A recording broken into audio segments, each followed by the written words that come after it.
Bây giờ mình sẽ hướng dẫn các bạn cách cài mod. Đầu tiên, anh em cần vào CH Play, nhấn vào cài đặt, chọn vào Play Protect và tắt nó đi.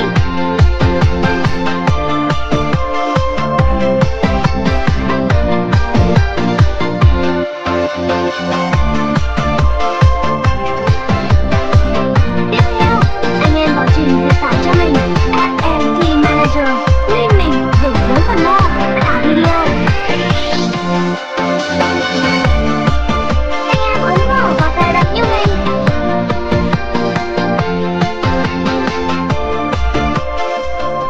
Thành phố,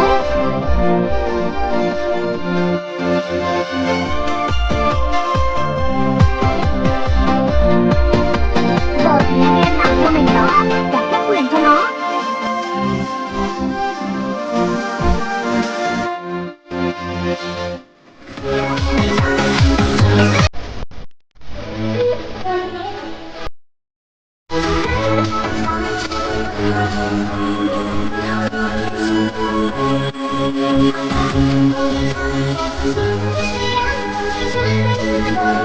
Như vậy là xong phần cài đặt.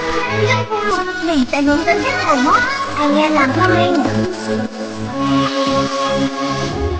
Vào Android, Data, tìm đến từ mục game, tìm Resources.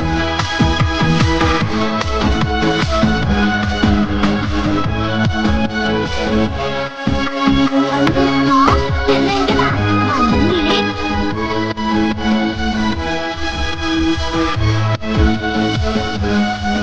Phần bên phải thì anh em vào mục download tìm file Resources. File này mình có để trong phần mô tả video nha. Anh em tải về thì nó sẽ nằm trong đây.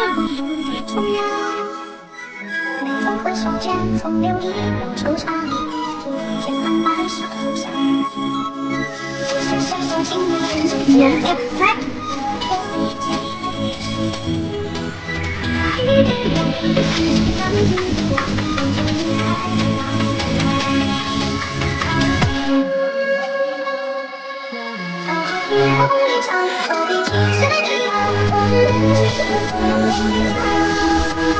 Để anh em vào file mod mà anh em muốn chơi.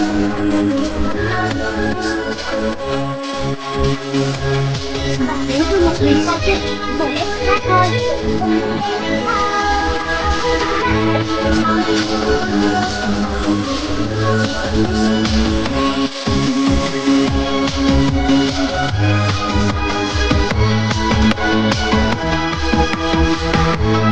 Vậy là xong.